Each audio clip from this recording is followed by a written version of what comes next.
बच्चों, कैसे हो आप लोग? बढ़िया एकदम। आप सभी का स्वागत है टॉपर चैंपियन में। आज हम देखने वाले हैं heredity and evolution lecture number 3। देख तो चलिए फिर शुरू करते हैं। तो देखिए हमारा जो सोलर सिस्टम है, देखिए सबसे पहले अगर आपने लेक्चर नंबर 2 नहीं देखा है, ठीक है ना जी, लेक्चर नंबर 2, लेक्चर नंबर 1 तो हमने बेहतरीन लेक्चर किया है, ठीक है ना जी। तो आप पहले ये लेक्चर जाकर देखिए, फिर आपको ये समझ में आएगा, ठीक है ना जी। तो चलिए फिर हम ये लेक्चर शुरू करते हैं, स्टार्ट करते हैं। तो देखिए हमारा जो सोलर सिस्टम है, ठीक है ना जी, जो हमारा सोलर सिस्टम है, हम सोलर सिस्टम में अर्थ आती है हमारी, ठीक है ना, चौथे पांचवें नंबर पे अर्थ आती है। अर्थ आती है। अर्थ में सबसे पहले जब हम ह्यूमन नहीं थे, जब अर्थ क्रिएट हुई थी, तब अर्थ पे क्या था बच्चों? तब अर्थ में था सिर्फ गैसियस था। हाँ जी, सबसे पहले क्या था? गैसियस था, ठीक है ना जी। बाद में क्या आया? सॉलिड आया, लिक्विड आया, ठीक है ना जी। सॉलिड, लिक्विड, लिक्विड मतलब क्या? मतलब वाटर, समझ में आया? लिक्विड मतलब क्या? वाटर, ठीक है ना जी। देखिए सबसे पहले जो ऑर्गेनिज्म हमारे अर्थ पे पाया गया था वो कौन सा था? वो सबसे पहले जो ऑर्गेनिज्म हमारे अर्थ में पाया गया था वो ऑर्गेनिज्म भी वाटर में से ही आया था, समझ में आया? पहले जो ऑर्गेनिज्म अर्थ पे आया था वो वाटर से ही आया था, समझ में आया? वो भी हम आगे डिस्कस करेंगे, कैसे आया है वो सब हम देखेंगे, ठीक है ना जी। तो देखिए ये जो ऑर्गेनिज्म वाटर से ऑर्गेनिज्म आया था, ठीक है ना जी, उसे हम क्या कहते हैं? एक्वेटिक एनिमल कहते हैं। बोलो समझ में आया या नहीं यहाँ तक? हमारे अर्थ में सबसे पहले हमारी अर्थ बनी तब क्या था? सिर्फ गैसियस था। हाँ जी। फिर क्या आया? सॉलिड आया, लिक्विड आया। लिक्विड मतलब क्या? वाटर।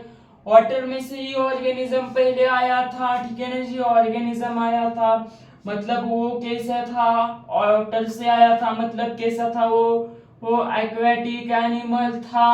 हाँ जी, यहाँ तक समझ में आया? ठीक है। तो देखिए वो जो ऑर्गेनिज्म था वो ऑर्गेनिज्म कैसे था? पहले यूनिसेलुलर मतलब क्या? जिसमें ओनली वन सेल, जिसमें ओनली वन सेल होता है वो क्या होता है? यूनिसेलुलर होता है। समझ में आया या नहीं? बोलो हाँ या ना बोलो, सोने का नहीं। जो पहले ऑर्गेनिज्म जो जिसके अंदर ओनली वन सेल होती है वो कैसा होता है? ठीक है ना जी, वो यूनिसेलुलर होते हैं। और दो से एक से ज्यादा मतलब बहुत सारे सेल होते हैं उसे कहते हैं मल्टी सेलुलर कहते हैं, ठीक है ना जी। वो भी हम आगे देखेंगे। देखिए अब यूनिसेलुलर जो था उसे जो ऑर्गेनिज्म था उसमें से एक अमीबा है, ठीक है ना जी। देखिए बात ऐसी है कि जब ये यूनिसेलुलर ऑर्गेनिज्म आए, ठीक है ना जी, तब उनमें चेंजेस हुए, डेवलप हुए, बहुत इवोल्यूशन किया उन्होंने। इवोल्यूशन बच्चों एक दिन में नहीं होता, सबसे पहली बात। इवोल्यूशन एक दिन में नहीं होता, इवोल्यूशन होने में हजारों वर्ष लगते हैं, ठीक है ना जी।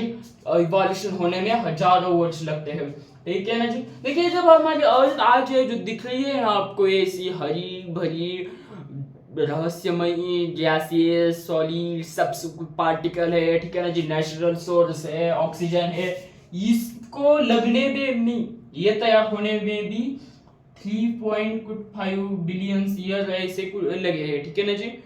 तो ये बात है। तो देखिए इवोल्यूशन मतलब क्या? इवोल्यूशन जो होता है ना वो धीरे धीरे होता है, ठीक है ना जी। इवोल्यूशन धीरे धीरे होता है। तो और यूनिसेलुलर ऑर्गेनिज्म जो है फिर इवोल्यूशन हुआ उनमें, फिर वो कहाँ पे रहने लगे? वो फिर लैंड में रहने लगे, ठीक है ना जी। वो कहाँ पे रहने लगे बाद में? लैंड पे। मतलब जो ऑर्गेनिज्म थे उन्होंने खुद को इतना ग्रो किया, ठीक है ना जी, उन्होंने खुद को इतना ग्रो किया कि वो लैंड पे रहने लगे। लैंड पे जो रहते हैं उन्हें क्या कहते हैं? उन्हें टेरेस्ट्रियल कहते हैं, ठीक है ना जी। जो जमीन पे रहते हैं उन्हें क्या कहते हैं, उन्हें टेरेस्ट्रियल ऑर्गेनिज्म कहते हैं। ठीक है ना जी, टेरेस्ट्रियल एनिमल कहते हैं। समझ में आया। अब जो हवा में कुछ ऑर्गेनिज्म ऐसे हुए जैसे बर्ड्स वगैरह जिन्होंने खुद का अंदर इतना डेवलप किया कि वो पंछी हवा में रह गए, हवा में रहने लगे, उड़ने लगे। ठीक है ना जी, उन्हें क्या कहते हैं, तो उन्हें सर एरियल कहते हैं। समझ में आया यहाँ तक? अरे यस और नो बोलो, अरे मेरे साथ यस और नो बोलो। समझ में आया या नहीं? हाँ सर समझ में आया। क्या समझ में आया? हाँ सर हमें समझ में आया कि सबसे पहले अर्थ बनी जब क्रिएट हुई तब क्या था उसमें सर, तब अब यहाँ पे गैसियस था। हाँ, फिर क्या आया? फिर आया सॉलिड, आया लिक्विड, आया लिक्विड इस मतलब क्या, वाटर। सबसे पहले ऑर्गेनिज्म कहाँ पाया गया था? अरे बोलो कहाँ पाया गया था? अरे वो तो ऑर्गेनिज्म वाटर में ही पाया गया था। हाँ, जो वाटर में रहता है उसे क्या कहते हैं? उसे एक्वेटिक एनिमल कहते हैं। हाँ सर जी। फिर वो ऑर्गेनिज्म कैसे थे? यूनिसेलुलर थे। अब यूनिसेलुलर मतलब क्या? जिसमें ओनली वन सेल होता है। समझ में आया? यूनिसेलुलर होता है मतलब ओनली वन सेल, जिसमें अमीबा आता है। अमीबा ने खुद के अंदर ऑर्गेनिज्म जो थे उन्होंने खुद के अंदर इतनी डेवलपमेंट की, इतना ग्रो किया कि वो लैंड में रहने लगे। और जहाँ लैंड में रहते हैं उन्हें क्या कहते हैं? अरे बोलो बोलो क्या कहते हैं? बोलो। उन्हें टेरेस्ट्रियल कहते हैं। हाँ जी। और फिर जो हवा में रहते हैं उन्हें क्या कहते हैं? उन्हें एरियल कहते हैं। समझ में आया? वो एरियल पाउडर जैसे नहीं, वो जो ऐड आती ना एरियल पाउडर, वो नहीं। एरियल मतलब जो हवा में रहते हैं उन्हें कहते हैं एरियल। समझ में आया? हाँ सर समझ में आया अच्छे से। अरे बोलो, अरे हाँ और ना बोलो, यस और नो बोलो। हाँ सर समझ में आया। ठीक है, देखिए अब इवोल्यूशन मतलब क्या?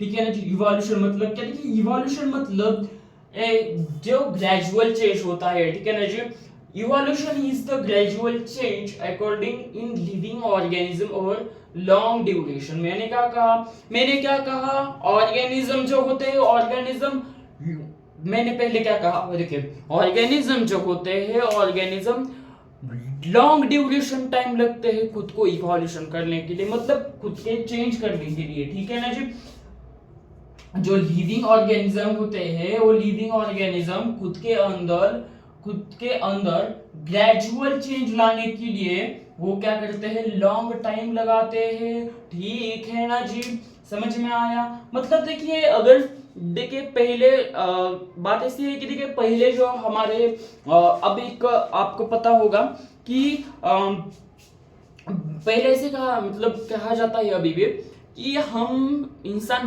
मंकी से बने हैं। ये बात जो है अक्सर झूठ है। ठीक है ना जी, तो फिर सर सही क्या बात है? देखिए सही बात ये है, अगर देखिए एक बार सोच के देखिए, आप साइंस के स्टूडेंट है, सेमी के स्टूडेंट है। ठीक है ना जी, अगर आप ध्यान से थोड़ा सा माइंड को तान दीजिए और थोड़ा सा एक बार करिए कि अपनी बुद्धि लगाइए। अगर हम मंकी से पैदा हुए होते, मतलब हम मंकी, हमारे जो पूर्वज थे, अगर वो मंकी थे तो आज जो मंकी दिख रहे हैं वो ह्यूमन क्यों नहीं है? वो मंकी वैसे ही क्यों दिखते हैं? एग्जैक्टली बात देखिए, हमारे जो पूर्वज थे वो असल में मंकी नहीं थे, वो थे लैमूर। क्या थे वो बच्चों? लैमूर। वो लैमूर थे। हाँ सर, कि लैमूर से हम बने हैं। ठीक है ना, समझ में आया? लैमूर से हम बने हैं, मंकी से हम बने हैं क्या? नहीं। हम किससे बने हैं? हम लैमूर से बने हैं। ठीक है ना जी, तो ये जो लैमूर से बनने के लिए, लैमूर से ह्यूमन बनने के लिए कि 1 या 2 दिन की प्रोसेस नहीं है, इसको भी हजारों साल लगे हैं बनने में। ठीक है ना जी, कोई भी चीज ऐसे ही नहीं बनती।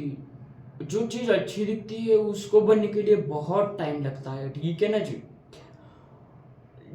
बहुत टाइम लगता है। तो समझ में आया यहाँ तक? अरे यस और नो बोलो, समझ में आया या नहीं? हाँ सर समझ में आया। हम किससे बने हैं, हमारे पूर्वज कौन थे, मंकी थे क्या? नहीं, लैमुर थे। हाँ, हालांकि बात ऐसी है कि आजकल जो कुछ ऐसे पर्सन होते हैं जिनके अंदर मंकी टाइप गुण होते हैं, ठीक है ना जी, मतलब उटपटांग काम करते हैं, ठीक है। तो देखिए, जो अमीबा एंड पैरामोशियम है वो कैसे ऑर्गेनिज्म है, वो यूनिसेल्युलर ऑर्गेनिज्म है, ठीक है ना जी। यूनिसेल्युलर मतलब क्या? Only one cell. हाँ समझ में आया है। यूनिसेल्युलर मतलब क्या? ओनली वन सेल, ठीक है ना जी। देखिए, मैं इस तरीके से पढ़ा रहा हूँ कि आपको बाद में देखे रिवीजन करने की जरूरत ही नहीं है। आप जाके किताब देखिए सिर्फ। देखिए, अगर आप YouTube पे देखेंगे या कहीं पे भी देखेंगे तो आपको एक कॉमन चीज याद आएगी कि देखिए, ये जो टॉपिक है, कोई कोई टीचर जैसे है डायरेक्ट पढ़ाते हैं, बेसिक वगैरह कुछ नहीं। तो मैंने आपको बेसिक से उठाने की कोशिश की है, इसलिए मैं आपको जो है एकदम बेसिक्स एंड डिटेल में पढ़ा रहा हूँ, ठीक है ना जी। तो देखिए, अमीबा एंड पैरामोशियम जो है वो यूनिसेलुलर ऑर्गेनिज्म है, ठीक है ना जी। और जो इनसे जो है इनसे ही हम क्या बने हैं, मैन बने हैं।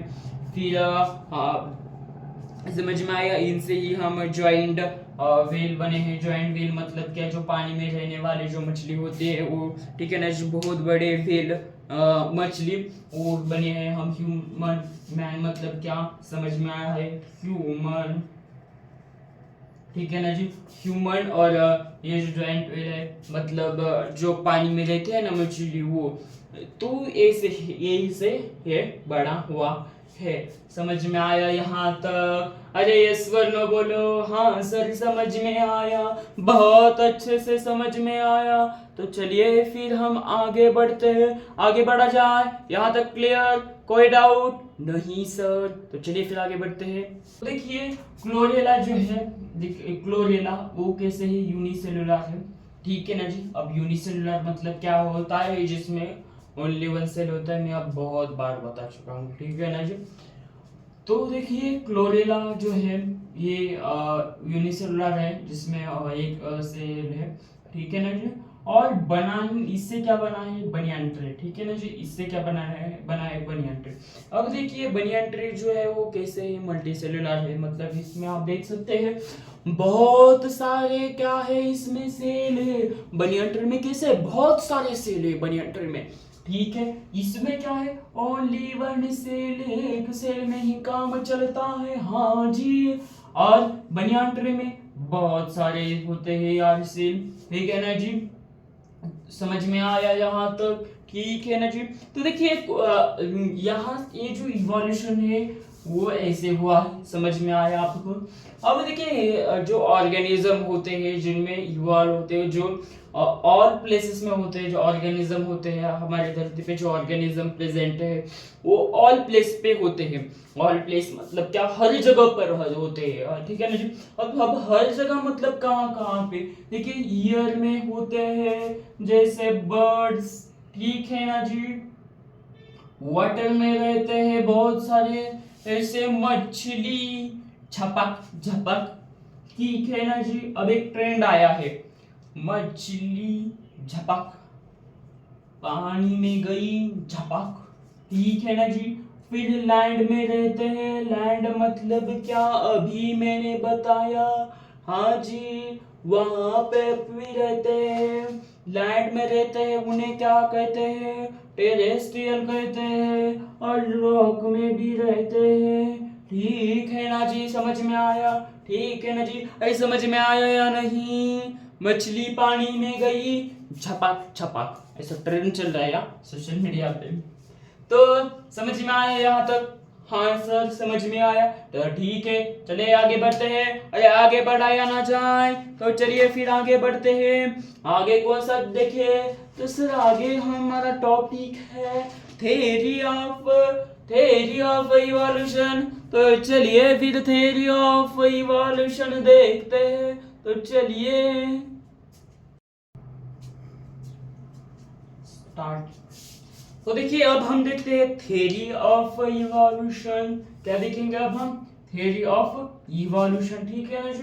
तो देखिए इस थ्योरी के अनुसार, अकॉर्डिंग टू दिस थ्योरी, जो फर्स्ट लिविंग मटेरियल था, ठीक है ना जी, जिसे हम प्रोटोप्लाज्म कहते हैं, जो फर्स्ट लिविंग मटेरियल था जिसे हम प्रोटोप्लाज्म कहते हैं, वो कहाँ पे मिला था? तो वो मिला था सी में, मतलब वो समुद्र में मिला था भाई साहब।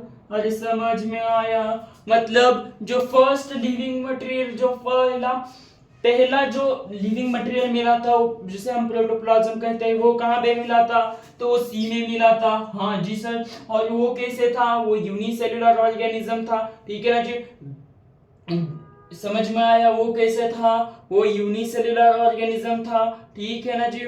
और उसमें जो है फिर ग्रेजुअल चेंज आए, ठीक है ना जी, ग्रेजुअली चेंज आए हैं उसमें फिर जैसे कि वो यूनिसेलुलर ऑर्गेनिज्म था, वो फिर कॉम्प्लेक्स बनते गया। कॉम्प्लेक्स मतलब क्या? जैसे मल्टीसेलुलर में था, एक सेल थी, एक सेल से फिर क्या बने? बहुत सारे सेल बने उस ऑर्गेनिज्म में, और फिर क्या वो बना? मतलब वो मल्टीसेलुलर बना, ठीक है जी। मल्टीसेलुलर मतलब क्या?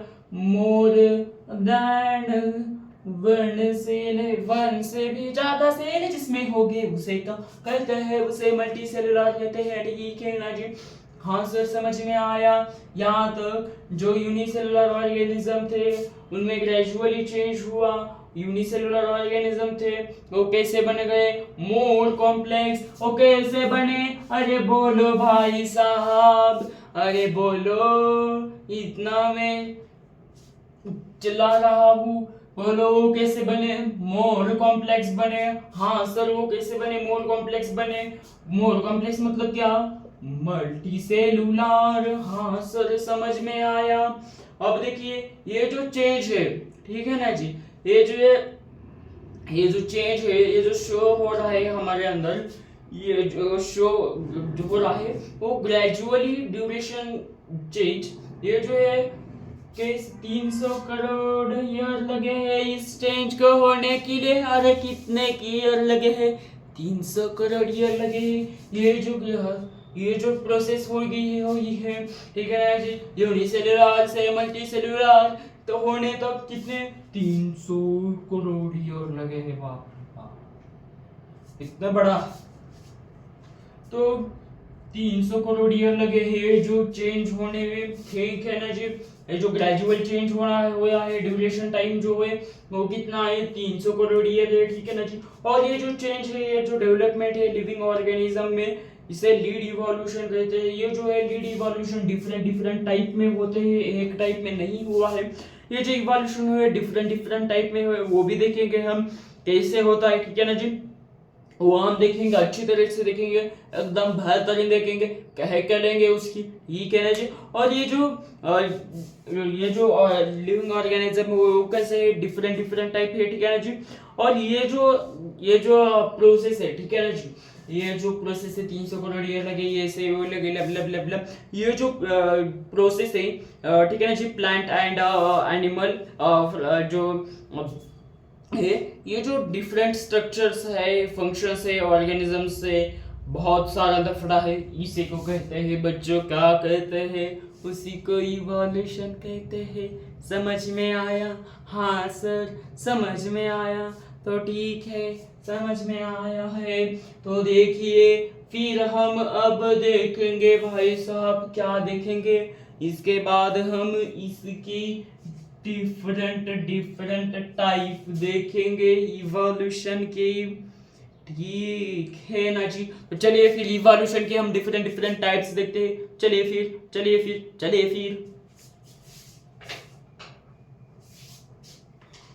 हाँ एक और बात बच्चों, ये जो थ्योरी ऑफ इवोल्यूशन है ना, ये 3 मार्क को पूछा जाता है आपके पेपर में, इसलिए इंपॉर्टेंट है। तो देखिए अब हम देखते हैं एविडेंस इसके, ठीक है ना जी। तो ये इसके टाइप्स है। तो फर्स्ट है आपका मॉर्फोलॉजिकल एविडेंस, सेकंड है एटोनॉमिकल एविडेंस, फिर है वेस्टिजियल ऑर्गन, फिर है पैलियोलॉजिकल एविडेंस, ठीक है ना जी। फिर है आपका कनेक्टिंग लिंक्स, फिर है इम्ब्रायोजेनेटिकल एविडेंस। तो ये है आपकी टाइप्स, ठीक है ना जी, किसके, ये है एविडेंस के। तो चलिए फिर अब हम इसको ना अच्छी तरीके से देखते हैं, ठीक है ना जी। तो चलिए फिर देखते हैं। तो देखिए फ्रेंड्स, अब हम स्क्रीन पे आ चुके हैं। एक्चुअल में यहाँ पे थोड़ा सा इमेजिनरी पार्ट है, मतलब थोड़ा सा हम इमेजेस के थ्रू बहुत अच्छे से समझ सकते हैं, इसलिए हम स्क्रीन पे आ चुके हैं, ठीक है ना जी। तो देखिए मार्फोलॉजिकल एविडेंस, मार्फा मतलब क्या होता है, एक्सटर्नल स्ट्रक्चर होता है, और लॉजिकल मतलब एनालिसिस होता है, ठीक है ना जी, मार्फोलॉजिकल एविडेंस। तो देखिए ध्यान से देखो यहाँ पे ये जो व्यापी है, तो इसका देखिए ये जो है, इसके केस कुछ कम है, इसके ज़्यादा है, इसके भी ऐसे है, और इनके कान देखो कुछ सिमिलर दिख रही है आपको, इससे जो ऐसे है कान इनके। तो यहाँ पे भी मतलब इसके थोड़े से अलग टाइप के है, ठीक है ना जी। तो ये जो है इनका जो बाहर का रंग रूप कैसा दिखता है वो होता है मार्फोलॉजिकल, मतलब क्या, जो एक्सटर्नल होता है, जो बाहर का जो ये होता है वो कैसे दिखता है वो, ठीक है ना जी। एक्सटर्नल कैसे दिखता है वो है, तो इतना ही है मार्फोलॉजिकल, मतलब क्या, एक्सटर्नल कैसे दिखता है वैसे, ठीक है ना जी। देखिए यहाँ पे कुछ ऐसा दिखता है आम, और ये कुछ इस टाइप दिखता है, और पैर जो है कुछ इस टाइप दिखता है, तो इनमें कुछ सिमिलरिटी दिखती होगी। तो ये है, ठीक है जी, यही है मार्फोलॉजिकल, आप बुक में देख सकते हैं, सिंपल इतना ही है। जो एक्सटर्नल स्ट्रक्चर दिखता है वही है मार्फोलॉजिकल एविडेंस, जो सिमिलर टाइप दिखते हैं, ठीक है ना जी। अब देखते हैं हम एटोनॉमिकल एविडेंस। देखिए हमारी बॉडी के अंदर, बोन के अंदर क्या होते हैं, ऐसे जॉइंट्स होते हैं, ठीक है ना जी, ऐसे जॉइंट्स होते हैं। अगर हमने ध्यान से देखिए यहाँ पे, तो यहाँ पे देखिए, यहाँ पे क्या है, इसके अंदर जॉइंट है, ठीक है ना जी। और एटोनॉमिकल मतलब क्या होता है, इंटरनल स्ट्रक्चरल स्टडी, ठीक है ना जी। इंटरनल मतलब अंदर की स्टडी करना, ठीक है ना जी, अंदर की स्टडी करना है।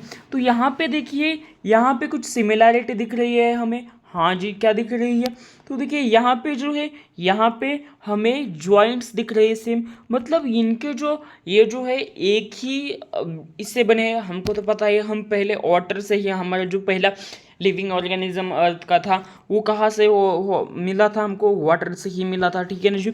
मतलब हम भी कहीं ना कहीं यहाँ से ही हुए हैं, देख सकते हैं आप ह्यूमन के बॉडी के हाथ का स्ट्रक्चर, जहाँ पे यहाँ पे ज्वाइन है, ठीक है ना जी। यहाँ पे भी देख सकते हैं आप ज्वाइन है, यहाँ पे भी देख सकते हैं बर्ड्स का, और यहाँ पे व्हील का जो मछली होती है इनका, अब देखिए ये कुछ सिमिलर दिख रही है जो जॉइंट है ये, ठीक है ना जी।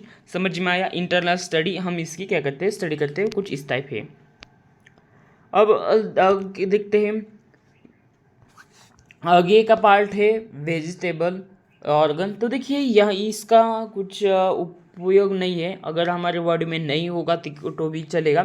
देखिए यहाँ पे हमारे माउथ में जो अक्कल दाढ़ बोलते हैं उसे, ठीक है ना जी, वो अगर नहीं होगी तो भी हमको घंटा कुछ फर्क नहीं पड़ेगा। अगर कान का जो ये जो पार्ट दिख रहा है आपको, ये नहीं होगा तो भी कुछ नहीं होगा, हमको सुनाई देगा अच्छा, लेकिन होगा तो भी कुछ प्रॉब्लम नहीं है, और नहीं होगा तो भी कुछ प्रॉब्लम नहीं है। देखिए क्या होता था पहले कि तो ऐसे मतलब पहले क्या होता था कि ये पहले जो है लोग जंगल में रहते थे, तो भी वो वहाँ पे ये साउंड जो है वो यादगार ठहरता था, मतलब यूजफुल ठहरता था। वो क्यों, वो जो है हम बाद में डिस्कस करेंगे, क्योंकि वो अभी इसका पार्ट नहीं है। तो देखिए ये जो अपेक्स है, अपेक्स बॉडी के अंदर होता है, ठीक है ना जी। ये भी क्या है, ये भी नॉट यूज्ड है, ठीक है ना जी। और नॉट यूज्ड है मतलब इसका कोई यूज नहीं है, अगर ये नहीं होगा तो भी चलेगा। ये क्या होता था जब हम प्योर वेजिटेरियन थे, मतलब अभी भी वेजिटेरियन है, लेकिन जब हम घास फूस वो खाते थे तब ये जो है पचाने में यूज होता था, ठीक है ना जी। और एक बॉडी के, जो ह्यूमन की बॉडी है उसके अंदर ये जो तेल बोन जो है, और कॉर्टेक्स जो बोलते हैं, इसके ये जो है आपको दिख रहा है ये पार्ट, ये भी कुछ मतलब काम का नहीं है, अगर नहीं होगा तो भी कुछ फर्क नहीं पड़ता है हमें है इसके, ठीक है ना जी। तो इसे तेल बोन कहा जाता है, ठीक है ना जी, और कॉर्टेक्स इसका नाम है। तो और उसके बाद है पेलियोलॉजिकल एविडेंस मतलब देखिए यहाँ पे क्या है जो देखिए मतलब एविडेंस मतलब क्या, स्टडी, ठीक है ना जी। पेलियो मतलब क्या कि जो एंसेंट होते हैं वैसे। देखिए मतलब यहाँ पे अगर देखिए हमारे पता है आपको कि सबसे पुरानी संस्कृति हड़प्पा संस्कृति, हालांकि अब वो पाकिस्तान में है, लेकिन देखिए क्या होता है कि वहाँ पे कैसे लोग रहते थे। और देखिए अगर कोई लोग जो है मर गए, उनके कुछ फेवरेट एनिमल हो गए, तो उनके साथ वो जो है वो दफनाते थे। तो देखिए यहाँ पे उस टाइम की बकरी और आज टाइम की बकरी, देखिए इनमें कुछ तो सिम डिफरेंट होगी, क्योंकि ना उनमें भी कुछ इवोल्यूशन आया होगा, कुछ तो चेंज आया होगा, ठीक है ना जी। तो यही है। और इनके हड्डी से हमको पता चलता है कि कैसे क्या हुआ है क्या नहीं। तो यही बात है और इससे ही हमें ये समझ में आता है। तो ओके ना, ये जो है एक्चुअली कार्बन डेटिंग से पता चलता है कि ये कब के है, कितने साल हो गए इनको मरे हुए। तो ये जो है कार्बन डेटिंग से डिटेक्ट किया जाता है, ठीक है ना जी। ये कार्बन डेटिंग का कंसेप्ट हम आगे पढ़ेंगे 10th में, चैप्टर नंबर 9 में हम पढ़ेंगे ये कैसे कार्बन डेटिंग करती है और वो सब। तो ठीक है ना जी, ये जो है कार्बन डेटिंग से हमें पता चलता है कि कैसे क्या है, ठीक है ना जी। समझ में आया यहाँ तक? तो ये सिंपल टॉपिक है, ज़्यादा लोड नहीं लेने का काम है, ठीक है ना जी। देखिए फ्रेंड्स, अभी हमने देखा कि कार्बन डेटिंग के हिसाब से हम जो है वो ऑर्गेनिज्म की लाइफ डेट कैसी होती है, मतलब कहाँ से वो कितने साल जिया है, वो सब हम देखते हैं कैसे मरा है। तो कार्बन के जो होते हैं, कार्बन के दो एटोटॉप्स होते हैं। एटोटॉप्स क्या होते हैं वो हम आगे देखने वाले हैं, ठीक है ना जी। तो कार्बन के जो दो एटोटॉप होते हैं, एक होता है C12 और एक होता है C14, ठीक है ना जी। C12 और C14। ये जो C12 होता है वो जो होता है वो नॉन रेडियो एक्टिव सब्सटेंस होता है, ठीक है ना जी। वो कैसा होता है, नॉन रेडियो एक्टिव होता है। और ये जो होता है वो रेडियो एक्टिव होता है। मतलब कि देखिए रेडियो एक्टिव मतलब क्या, कि देखिए मान लो एक बॉडी है, वो बॉडी, मान लो मेरी बॉडी है, वो बॉडी जो है ऐसे चमक रही है, एनर्जी जो है बाहर रिलीज हो रही है। तो देखिए मतलब क्या हो रही है, एनर्जी कम हो रही है। मान लो एक 200-300 साल बाद मेरे एक एनर्जी, 1 kg एनर्जी क्या हुई, खत्म हुई। मतलब कार्बन जो रेडिएशन हुए वो रेडिएशन ऐसे निकलते जा रहा है, ठीक है ना जी। और C12 मतलब क्या, जो जहाँ पे एनर्जी कुछ जा ही नहीं रही है, वो क्या हुए, नॉन रेडियो एक्टिव है, ठीक है ना जी। तो उसके हिसाब से पता चलता है कि कितने साल हो जिया होगा, कहाँ मरा हुआ, कितने कहाँ से मरा होगा, मतलब कैसे वो जो एक उसका कार्यकाल जो होता है वो हमको पता चलता है, ठीक है ना जी। समझ में आया यहाँ तक? अब देखिए यहाँ पे जो है असल बात है कि यहाँ पे जो मतलब देखिए यहाँ पे अब क्या हुए कि देखिए सबसे पहले जो है यहाँ पे जो गूगल गई है, या सबसे पहले क्या हुई, गूगल गई आई, फिर उसके वो जो है वो डेट हुई, और उसके बाद लेयर आ गई, ठीक है ना जी, मिट्टी की लेयर। फिर उसके बाद जो है फिशेस आए, फिर उसके बाद और लेयर आई, फिर उसके बाद फ्रॉग्स, मगर वो आए, फिर उसके बाद डायनासोर, स्नेक्स वो आ गए, फिर उसके बाद लेयर आ गई, और अब रैबिट हो गए। ये है मतलब देखिए अब जैसे ही हम क्या करते हैं और खोदते हैं, ठीक है ना जी। खोदने के बाद जो पहले ऑर्गेनिज्म जो आता है, मान लो खोदा हमने, ये जो है डायनासोर वगैरह हुआ है, रिप्ले किया, तो हमको पता चलता है कि हाँ भाई ये डायनासोर जो है इतने साल बाद जो है वो मरा होगा, वो जो है इतने साल बाद ये होगा। तो वो जो है इस कार्बन डेटिंग से हमको क्या करता है, पता चलता है एग्जैक्ट उनका टाइम, ओके। तो ऐसे होता है। पहले जो है ये लिया, ये गूगल आई, वो पहले आई, फिर फिशेस आए, फिर फ्रॉग्स और मगरमच्छ आए, और फिर जो है डायनासोर वो आए, और फिर अभी जो है और रैबिट्स वो सब कुछ आए। तो ये कुछ इस टाइम होता है, ऐसे होता है। मतलब जो लेयर बाय लेयर ऐड होती है, जैसे कि देखिए क्या होता है, इनको भी लाखों करोड़ों ईयर्स लगते हैं तैयार होने में। मतलब देखिए अगर एक लेयर हो गई तैयार, अगर एक एक मान लो ये है यहाँ पे ऑब्जेक्ट है, ठीक है ना जो, और वो मर गया, उसके अंदर जो है और धूल मिट्टी बनकर क्या हुई, ऐसी लेयर बनी, ठीक है ना जी। फिर क्या हुआ, उसके ऊपर पेड़ पौधे उगे और फिर उसके अंदर जो है उसके अंदर फिर वो मर गया, फिर उसके ऊपर जो है पेड़ पौधे उगे और फिर उसके ऊपर और कोई प्लांट्स आ गए, फिर उसके ऊपर मर गए, तो फिर उसके ऊपर एक मिट्टी की लेयर बन गई ऐसे। तो ऐसे होता है, मतलब सबसे पहले कौन आया था, तो ये आया था, ऐसे हमको पता चलता है। ठीक है ना जी, समझ में आया यहाँ तक? तो ये जो है लेवल है, आई होप आपको यहाँ तक समझ में आया होगा। देखिए पेरिपेटस कुछ इस टाइप होता है, ठीक है ना जी, ऐसे होता है, ऐसे ऐसे ऐसे ऐसे, और इसको ऐसे पाए हुए ऐसे उसको पैर होते हैं। देखिए यहाँ पे है पेरिपेटस, ठीक है जी, ऐसे है पेरिपेटस। तो ये पेरिपेटस जो है इसके अंदर ना ओपन, वो भी बताता हूँ मैं आगे। इसके अंदर जो है, इसके अंदर पेरिपेटस के अंदर भी कुछ क्या होती है, सिमिलैरिटी होती है, कुछ सिमिलर कैरेक्टर्स होते हैं, ठीक है ना जी। इसके अंदर भी कुछ कैरेक्टर जो है वो सेगमेंटेड बॉडी होती है, ठीक है ना जी, वो सेगमेंटेड बॉडी होती है। और ये जो है इसके मतलब ये जो है इसके अंदर जो है ओपन सर्कुलेटरी होता है। ओपन सर्कुलेटरी मतलब क्या? अब ओपन सर्कुलेटरी देखिए, यहाँ पे ओपन सर्कुलेटरी होता है। ओपन सर्कुलेटरी मतलब देखिए हमारी बॉडी के अंदर, हमारे अंदर जो है, जो नस बोलते हैं, वहाँ से ब्लड, वहाँ से क्या होता है, ब्लड पास होता है, हाँ जी। और उसके ऊपर क्या है, स्किन है, ठीक है ना जी। लेकिन देखिए इनके अंदर भी क्या होता है, इनके अंदर वो जो है ओपन होता है, ठीक है ना जी। ये भी सिमिलर है, ठीक है ना जी। उसके अंदर भी ऐसा ही होता है, वो उनके अंदर भी स्किन के अंदर ही क्या होता है, खून बहता है। तो ये ऐसे ही है वो ओपन सर्कुलेटरी। तो यहाँ तक आई होप आपको क्लियर होगा, ठीक है ना जी। तो इनमें भी क्या है, सिमिलर कैरेक्टर्स है, ठीक है ना जी। इनमें भी बहुत कुछ सिमिलर कैरेक्टर्स है। और हमारे अंदर ट्रैकिया होता है, इनके अंदर भी ट्रैकिया है, ठीक है ना जी।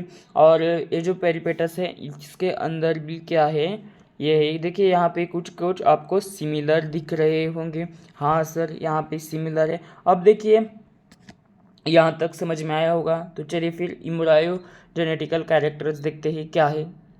देखिए फ्रेंड्स, हमने कनेक्टिंग लिंक्स देखा क्या होता है, ठीक है ना जी। कनेक्टिंग लिंक्स क्या होता है, जो सेम प्लांट होते हैं, सेम प्लांट या एनिमल, उनके जो सम मॉर्फोलॉजिकल कैरेक्टर्स जो होते हैं वह क्या होते हैं, सिमिलर होते हैं। मतलब कि अभी हमने देखा कि कैसे, कि मान लो ये जो एक का हमने एग्जांपल भी देखा था, ठीक है ना जी, पैरिपेटस का। पैरिपेटस क्या होता है, कुछ इस टाइप होता है, ठीक है ना जी। और इसके ऐसे पैर होते हैं, ओपन स्ट्रक्चर, ओपन कैरेक्टर होता है। वो भी हमने देखा कि हमारे ब्लड जो है, हमारी जो ब्लड है वो कैसे बहता है, नस होती है, नस के अंदर से बहता है, वो भी हमने देखा था कि वैसे ही इसके भी अंदर होता है। अब हम देखते हैं इम्ब्रायोजेनिकल कैरेक्टरल एविडेंस। इम्ब्रायोजेनेटिकल एविडेंस क्या है, ठीक है ना जी। देखिए इम्ब्रायोजेनिकल एविडेंस, ठीक, क्या होता है ये हम देखेंगे। तो देखिए मेल है, फीमेल है, ठीक है ना जी। तो देखिए मेल के पास क्या होता है, स्पर्म होता है, फीमेल के पास क्या होता है, ओवम होता है। जब इन दोनों का फर्टिलाइजेशन होगा तब क्या होगा, जाइगोट बनेगा, जाइगोट बनेगा, ठीक है ना जी। फिर 7 या 8 दिन के पीरियड्स आते हैं, एक प्रोसेस बनेगी, और फिर उससे क्या बनेगा, इम्ब्रायो बनेगा, जिसको 9 मंथ लगते हैं, ठीक है ना जी। इम्ब्रायो बनता है, इम्ब्रायो। अब इम्ब्रायो से क्या बनेगी, हमारी बॉडी बनेगी। अब आप आपके किताब में यहाँ पे एक साइड पे डायग्राम है, शायद आपको स्क्रीन पे भी दिख रही होगी। देखिए क्या होता है, जो आपको पहली प्रोसेस दिख रही होगी, ठीक है ना जी। वो पहली प्रोसेस देखिए, वो पहली प्रोसेस जो है वो सेम है सभी प्लांट के, सभी एनिमल के अंदर। कैसी वो प्रोसेस है, वो प्रोसेस सेम है, ठीक है ना जी। हाँ सर, वो सेम है, सबके अंदर सेम है, ठीक है ना जी। इम्ब्रायोस, जो पहली प्रोसेस है उसे क्या कहते हैं, इम्ब्रायो कहते हैं। वह इम्ब्रायो सबके अंदर सेम है, क्योंकि सेम, सबके अंदर सेम ओरिजिन है, ठीक है ना जी। बाद में देखिए मैन का बच्चा कुछ मैन जैसा होता है, फिश का बच्चा फिश जैसे होता है, डोंकी का डोंकी, फिर रैबिट का रैबिट जैसे होता है। समझ में आया, वैसे वह होता है, ठीक है ना जी। समझ में आया यहाँ तक? हाँ सर, समझ में आया। अब देखिए अब क्या होता है, तो यहाँ तक क्लियर। अब हम आगे का पार्ट देखते हैं।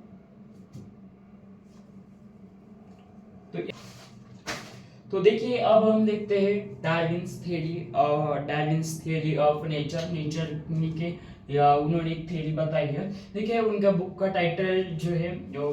टाइटल है ओरिजिन ऑफ स्पेसिस का ओरिजिन कैसे पता है वह उन्होंने बताया है, उनका एक बुक है, ठीक है ना जी। तो इन्होंने क्या बताया है, इन्होंने यह बताया है कि इस दुनिया में वही ऑर्गन रह पाएगा जो फिट होगा, ठीक है ना जी। जो फिट रहेगा वही आप इस दुनिया में रह पाएगा। आप ये बुक में देखिए, ये जो है ये इसकी यहाँ पे इंग्लिश में दिया गया भी है, लेकिन मैं सिंपल बताने की कोशिश कर रहा हूँ, ठीक है ना जी। इनकी बात भी सही है। देखिए अगर हम फिट रहेंगे तभी इस दुनिया में रह पाएंगे, ठीक है ना जी। अगर इस दुनिया में रहना है हमको तो फिट ही रहना पड़ेगा, ठीक है ना जी। तो देखिए फिर है लैमार्कस, इनकी थ्योरी है ना, इनकी थोड़ी सी रॉन्ग टाइप है, ठीक है ना जी। क्योंकि देखिए इन्होंने क्या कहा है, जो ऑर्गन हम यूज करते हैं उसी का ही आगे के जनरेशन में ग्रो होता है, ठीक है ना जी। इनकी थोड़ी सी बात जो है वो सही है, लेकिन इनकी थ्योरी जो है वो थोड़ी सी रॉन्ग भी मानी जाती है। देखिए इन्होंने क्या यूज और डिसयूज ऑर्गन, वो जो होता है जिस ऑर्गन की हम ज्यादा यूज करेंगे वही ऑर्गन जो है वो आगे ग्रो होगा, ठीक है ना जी। उन्होंने एग्जांपल दिया है जिराफ का। देखिए जिराफ जो है वह एक, मान लो ये पेड़ है, ये पेड़ जो है वो ऊपर का जो जिराफ जो है आपने देखा होगा ऊपर ज्यादा से ज्यादा ऊपर की चीजें जो है खाता है, पेड़ की ऐसे नीचे झुककर नहीं खाता। तो जो है उन्होंने माना कि बात तो यह है कि सबसे पहले सभी ऑर्गन जो है पहले छोटे ही थे, तो वो जो है उन्होंने अपनी गर्दन की ज्यादा यूज की, इसलिए इसके लिए उनकी गर्दन जो है ज्यादा बड़ी, ऐसे इनका मानना था, ठीक है ना जी। एक साइंटिस्ट थे, या आप इसको बायोलॉजिस्ट भी बोल सकते हैं, ठीक है ना जी।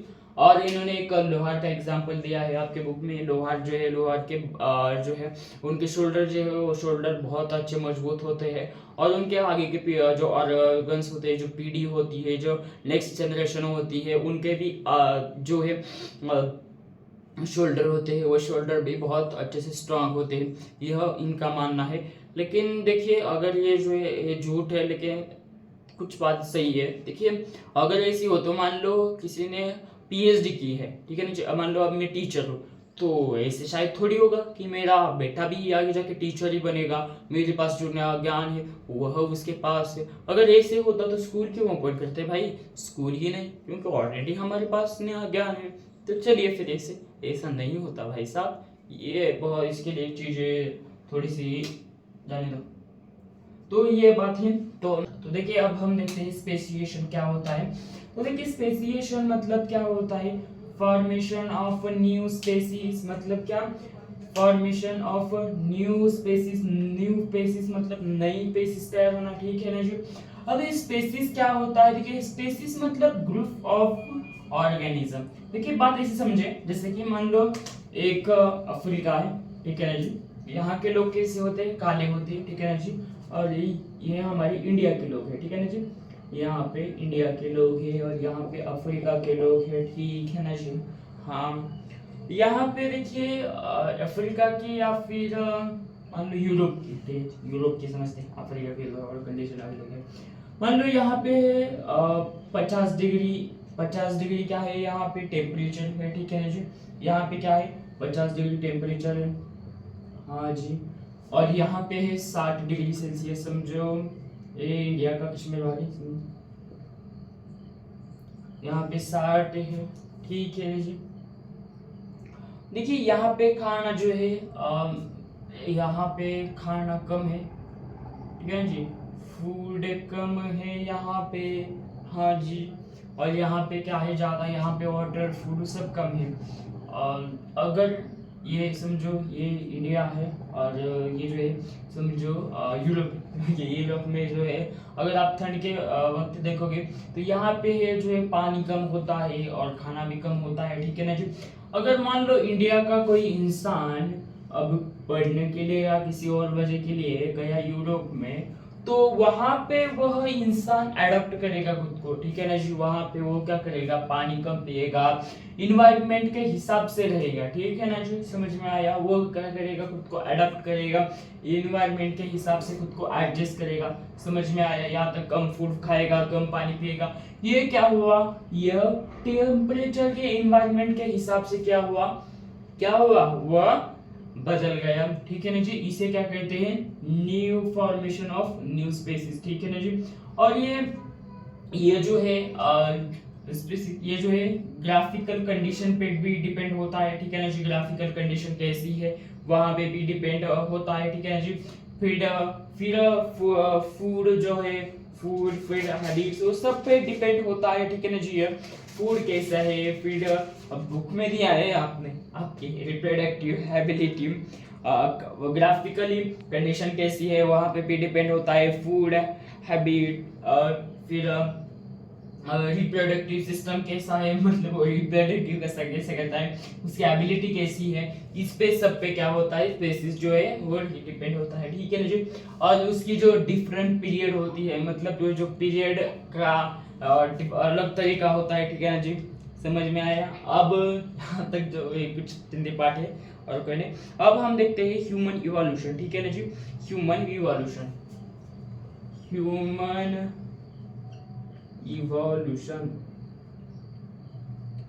देखिए, तो ह्यूमन इवोल्यूशन जो है, ह्यूमन इवोल्यूशन देखिए, हम जो है जब डायनासोर थे तब हम ह्यूमन नहीं थे, ठीक है ना। जब अर्थ पे जो है डायनासोर थे तब हम नहीं थे अर्थ पे, ठीक है ना जी।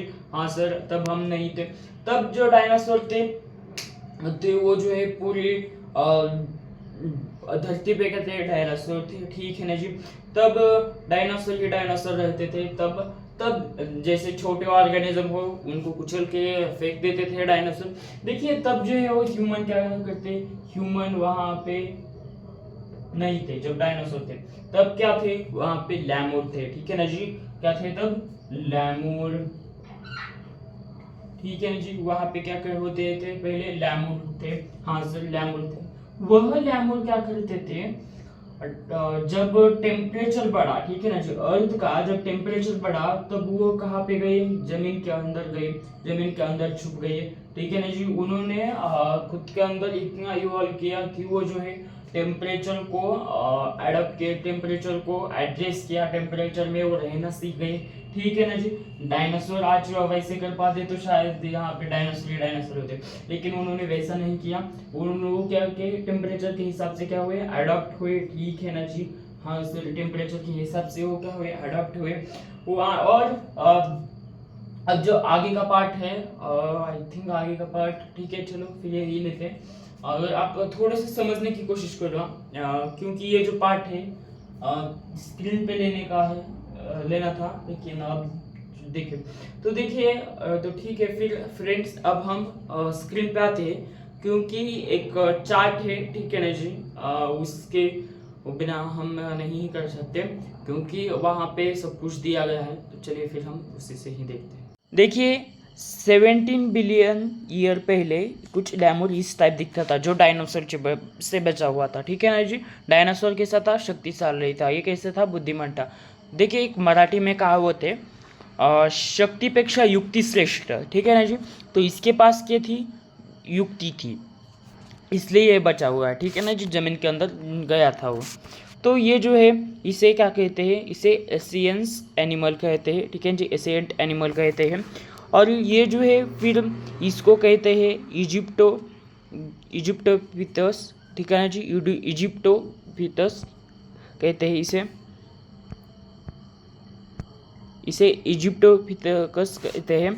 और फिर है ट्रायोपिथेकस, ठीक है ना जी। फिर रामापिथिकस, ठीक है ना जी, जो 2 करोड़ साल पहले हुआ करते थे, ठीक है ना जी। फिर आया रामापिथिकस नहीं, ये ट्रायोपिथिकस जो है वो 2 करोड़ साल पहले हुआ करता था। फिर आया रामापिथिकस, ठीक है जी। फिर आया ऑस्ट्रियोपिथिकस, ठीक है ना जी। और फिर आया स्किल्ड मैन, ठीक है। स्किल्ड मैन जो है वो जो है उसके पास स्किल आ गई जो है कच्चा खाने की, या फिर वो है खुदाई कर कर खाने लगा, ठीक है ना जी। जो कंदमूल था वह खाने लगा, ठीक है ना जी। उस स्किल्ड मैन था वो, उसके पास स्किल आ गई, ठीक है ना जी, 20 लाख ईयर पहले। फिर उसके बाद 15 लाख ईयर्स जो है वो जो है मैन विथ मतलब वो जो है मैन विथ इनसाइड पोजीशन, तो वो जो है देखो यहाँ पे वो खड़ा हो गया, ठीक है ना जी। वो कैसे हुआ, खड़ा हुआ। देखिए पहले लैमूजा वो सब तिरछा टाइप था ना, तिरछा टाइप था, तो ये यहाँ पे क्या हुआ, वह स्ट्रेट खड़ा होने लगा, ठीक है ना जी, स्ट्रेट खड़ा होने लगा। फिर ये जो है नियर मैन जो 1.5 लाख साल पहले आया, ठीक है ना जी। फिर इसके बाद है क्रो मैन, ठीक है ना जी, क्रो मैग्नम मैन। ये देखिए 50,000 साल पहले का है, ठीक है ना जी। देखिए 50,000 साल पहले, अगर ये देखिए यहाँ से यहाँ तक आने में कितना टाइम लगा, ठीक है ना जी। देखिए आज हम यहाँ पे है, आज हम इस सेंचुरी में है, देखिए कितना इवोल्यूशन फास्ट हुआ है, ठीक है ना जी। अगर ऐसे ही इवोल्यूशन फास्ट हुआ तो हो सकता है आगे जाके 10 ईयर में हो, या फिर 5 ईयर में है, या फिर 1 बरस में हो, ये भी हो सकता है इवोल्यूशन। देखिए क्या है, हर इंसान के बॉडी के अंदर कुछ ना कुछ इवोल्यूशन होता है, लेकिन वो हमको दिखता नहीं है। वो क्या होता है, धीरे धीरे होता है, ठीक है ना जी। देखिए ब्रेन जो है, इंसान का ब्रेन भी डेवलप होने लगा, ठीक है ना जी। डेवलप ऑफ ब्रेन भी इंसान का डेवलप होने लगा, ठीक है ना जी। देखिए जो जीन्स में वो कहते हैं, जो अबाउट 20 लाख ईयर्स जो ह्यूमन थे, जैसे स्किल ह्यूमन कहते हैं, ठीक है ना जी, वो भी कुछ डेवलप हुआ था, ठीक है ना जी। उसका भी जो ब्रेन है वो भी बहुत डेवलप हुआ था, ठीक है ना जी। फिर 50 लाख ईयर जो ह्यूमन था, जो वर्किंग ह्यूमन कहते हैं हम, ह्यूमन वर्किंग, ठीक है ना जी, वो जो है उसका भी बहुत डेवलप ब्रेन जो है वो डेवलप हुआ था, ठीक है ना जी। यह इंसान चाइना एंड इंडोनेशिया मतलब एशियन कॉन्टिनेंट में दिखा था, ठीक है ना जी, हमारे इंडिया में भी दिखा था। तो ये बात है, ठीक है ना जी। अब ये देखिए, ये कुछ इसे जो है ना, ये जो आपको दिख रहा है मन के टाइप, ठीक है ना जी, ये और आज का जो ह्यूमन है, ठीक है ना जी, और आप बताता हूँ, ये जो ह्यूमन दिख रहा है आपको मन के टाइप दिख रहा है, ठीक है ना जी, ये क्या है, नीदरलैंड मैन है, ठीक है ना जी। तो इसे होमोस्पेथिकस कहते हैं, और आज का जो इंसान है उसे होमो सेपिन कहते हैं, 2 बार सेपिन लगा जाता है, ठीक है ना जी। और ये जो है इसे जो है इसे क्रोमैन डेवलप कहा जाता है, ठीक है ना जी। 50 साल ईयर पहले कुछ ऐसा दिखता था, ठीक है ना जी। और इसका बहुत दिमाग तेज चलता था, क्योंकि ये रहना खाना सब कुछ जानता था, ठीक है ना जी। तो ये बात है। तो आई होप आपको यह समझ में आई होगी, ठीक है ना जी। तो देखिए अबाउट 10,000 ईयर, तो 10,000 ईयर पहले ये जो विश्वमैन था वो प्रैक्टिकली एग्रीकल्चर भी करता था, ठीक है ना जी, वो एग्रीकल्चर भी करता था। फिर जो हैंडशेक है, मतलब बहुत सारे एग्रीकल्चर डेवलप तो वर्क किए थे उसने, बहुत सारे जो लगने वाले जो हथियार थे वो बनाया था, उसका आर्टिस्ट बनाया था, देख सकते हो आप। जो मतलब आपने गुफा देखी होगी रामायण काल की, वो वहाँ पे जो गुफा के अंदर पत्थरों से पत्थर पे जो चित्रकला कृति की जाती है वो भी किया जाती थी पहले, ठीक है ना जी। फिर हिस्ट्री जो 100 से हिस्ट्री भी बनाई जाती थी, मैंने कहा ना वो हिस्ट्री भी लिखते थे कि कैसे वो गए, वो सब कुछ आज हमको पता चलने के लिए उन्होंने वैसे हिस्ट्री भी लिखी थी गुफा में, ठीक है ना जी। मॉडर्न साइंस जो है वो 400 साल भी पहले ही किया गया था। इंडस्ट्रियल सोशलिटी जो है उन्होंने की थी 200 साल ईयर पहले, जो है वहाँ पे मतलब पूरा ये किया था, ठीक है ना जी। 200 साल ईयर पहले देखिए हमारा इंडिया जो है बहुत डेवलप हुआ था। अंग्रेज़ आए, ब्रिटिशर्स आए, ब्रिटिशर्स आए, मुग़ल आए, इन्होंने भारत को बहुत लूट लिया, ठीक है ना जी। एक्चुअली वर्ल्ड में सबसे बेस्ट भारत माना जाता है उत्क्रांति के लिए। देखिए, क्योंकि भारत में जो है सबसे पहले डेवलपमेंट हुई थी, ठीक है ना जी। इसलिए ये जो मुग़ल वगैरह ये ना ये भारत को लूटने के लिए आए थे। असल बात है, भारत पे राज करने के लिए आए थे, ठीक है ना जी। ये मुग़लों ने कुछ क्रांति नहीं की है, ठीक है ना जी। इन्होंने सिर्फ लुटा ही देश को। तो ये जो है रोमन, फिर हमारे रोमन ब्रिटिशर्स भी आए थे, आई थिंक रोमन ही कुछ हो गए जो इंडिया में पहले आए थे, आई थिंक, मुझे भी याद नहीं है। तो ये सब कुछ था, ठीक है ना जी। आई होप आपको समझ में आया होगा यहाँ तक। तो thank you for watching this video guys. मिलते हैं अगले चैप्टर में, तब तक के लिए धन्यवाद। और कुछ डाउट हो तो आप कमेंट सेक्शन में बता सकते हैं। मिलते हैं अगले लेक्चर में, तब तक के लिए धन्यवाद, गुड बाय। एंड पढ़ते रहिए, और कुछ डाउट हो तो ज़रूर कमेंट में बताइए, या फिर मेरी इंस्टाग्राम आईडी है, आपको मैं इंस्टाग्राम आईडी मेरी बताता हूँ। इंस्टाग्राम आईडी है हमारी, वह है कृष्णा यम9, ठीक है ना जी, यम9। तो आप उस पर फॉलो कर सकते हैं, या फिर आपको टॉप हमारे चैनल के भी आईडी है, अबाउट सेक्शन में जाइए, और अबाउट सेक्शन में एक इंस्टाग्राम आईडी का सेक्शन है, वहाँ पे आप हमको फॉलो करके आप वहाँ पे कोई भी डाउट, एनी टाइप कभी भी डाउट आपको पूछ सकते हैं, ठीक है ना जी। धन्यवाद, मिलते हैं अगले लेक्चर में।